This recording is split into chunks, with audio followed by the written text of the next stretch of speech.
affected. And like I said, I can give you statistics of the distribution of constituencies in this country. And if what the president said, particularly about the people of Southern Province, is anything to go by, it's being unfair. How? To other regions. So the statistics that I'm going to give you will show you that is being untruthful with his pronouncements. Let me just get this, these statistics. Right, we are here. The distribution of constituencies in this country as of today is as follows. Muchinga Province has got 10 constituencies. Northwestern Province has got 12 constituencies.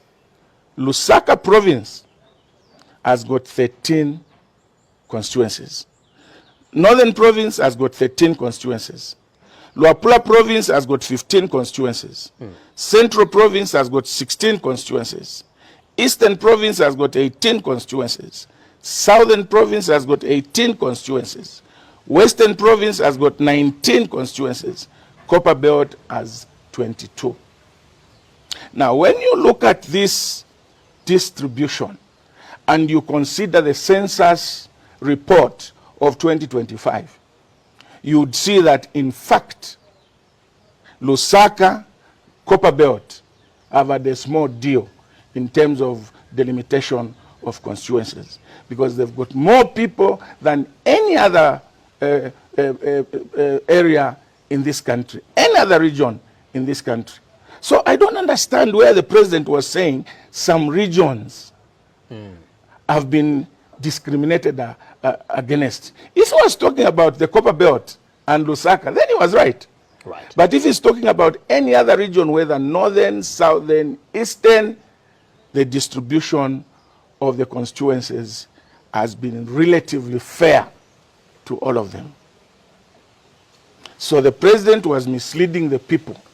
In fact, he's the one who wants to discriminate against certain areas in terms of creating constituencies.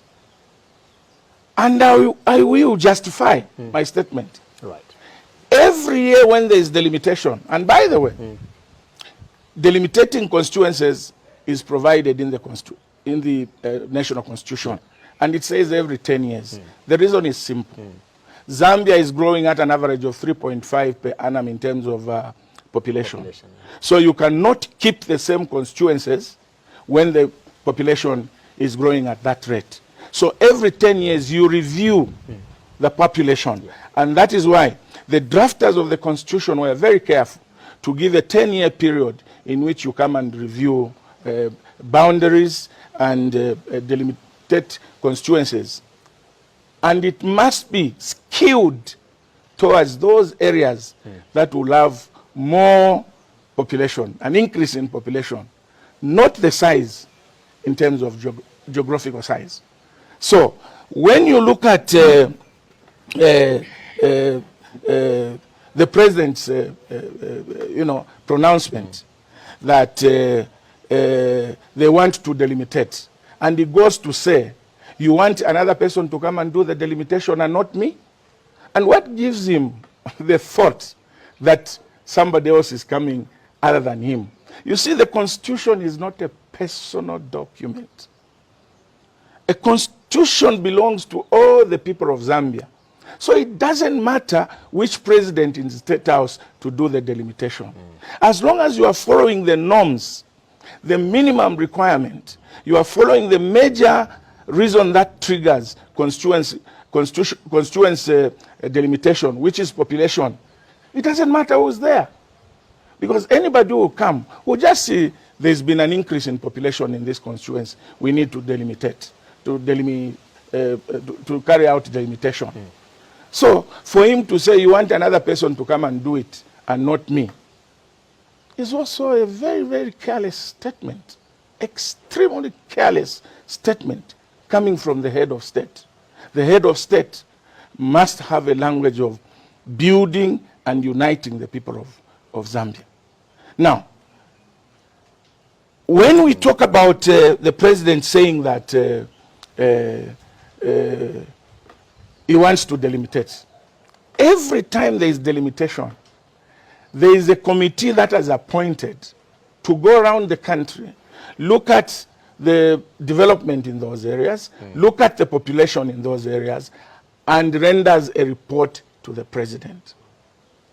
Before you do any delimitation, you need to publish that report so that you and I, every Zambian, would be able to say, oh, no, Western province now, the population has increased.